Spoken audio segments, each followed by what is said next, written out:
about this. As an 11-year-old, I am already presenting a show on the Voice of Tembisa, a radio station, as a result of this training. It's simply amazing. And at 15 years, the Nelson Mandela Children's Fund has been here even longer than I have.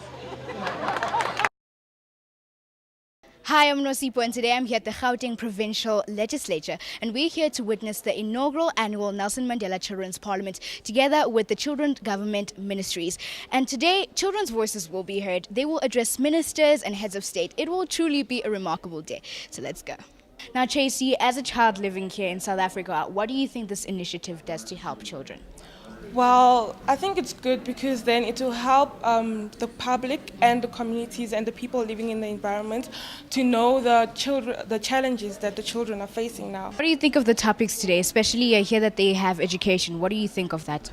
The topics that I think they're suitable for the kids because normally most of the kids don't know what's actually going on in the hospitals. Now I would like to call upon Ms. Nosipho Zwane to come read for us the message from Tata Mandela.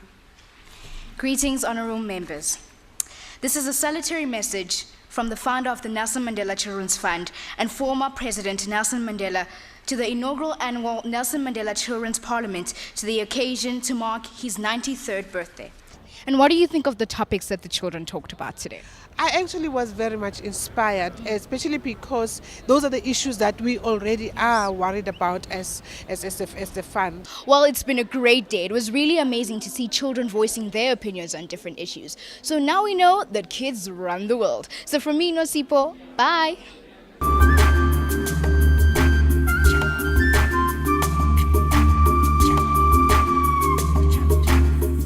To everyone, thank you very much for coming today.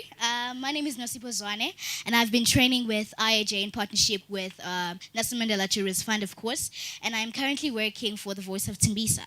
So today we are here to celebrate this amazing event, and it's certainly going to be very, very amazing. Nelson Mandela himself requested that the Nelson Mandela Children's Fund sustain his legacy, and I think I'm very, very lucky to be able to benefit from this legacy. Now, we thought it would be useful for us to tell you more about the Nelson Mandela Children's Fund and what Mr. Mandela's thoughts are on the legacy. Created and invested by its founder, the Nelson Mandela Children's Fund has in its hands a gift to build its future on, a hope for its children to hold on to, and a roadmap for society to seek and find a new way to treat its children and youth better. More than a gifting hand, though, the Nelson Mandela Children's Fund is a legacy born out of passion and fueled by sincere interest in the well-being of children. It is a treasure for us to keep and guard for generations to come. The message of the fund, as Nelson Mandela so often reminds us, is to make the world familiar with the smiles of children rather than their tears.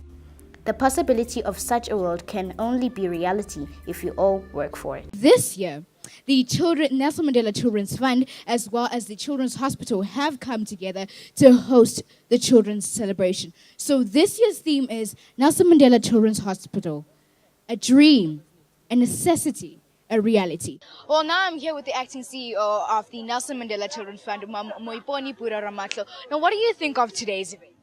I think today's event is a big celebration for Nelson Mandela Children's Fund. First, we are celebrating our founder's birthday with the little ones, but we also are highlighting the issues of health around children. And because we've got a big health project, as in our hospital, we are highlighting also that particular project today. So for me, it's very exciting. And speaking of the hospital, what is your take on the Nelson Mandela Children's Hospital? I think the Nelson Mandela Children's Hospital is a big advocacy project for the fund. How much of a challenge is it to raise funds for such an event? Okay, it's a big challenge, but at the same time, it's an exciting opportunity. What did Madiba want to do? He wanted to make sure that future generations, young people of our society, can have access to the best institutions. He built schools, he built hospitals, but now here is an opportunity to create one that focuses on specialized care for young children. How much more exciting can we get in terms of the development of young people in Southern Africa and beyond? So it's a fantastic, fantastic initiative. Next, I'm with Adri Ludik from CHOC. Now, Adri, what exactly is CHOC? CHOC is the Children's Cancer Foundation of South Africa, and what we do is we look after the well-being of our children with cancer and life-threatening blood disorders. Now, we know that there's going to be a Nelson Mandela Children's Hospital, so what is your take on that? Well, we're very excited about that. What has Tata Nelson Mandela said specifically to you about the legacy? He said that he would like people to support it. This is his ultimate dream.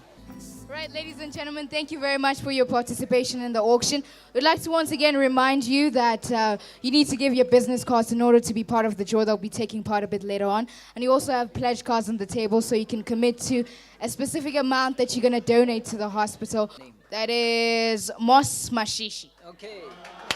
A great evening, reminding us all, wherever we are, to act now, to change tomorrow.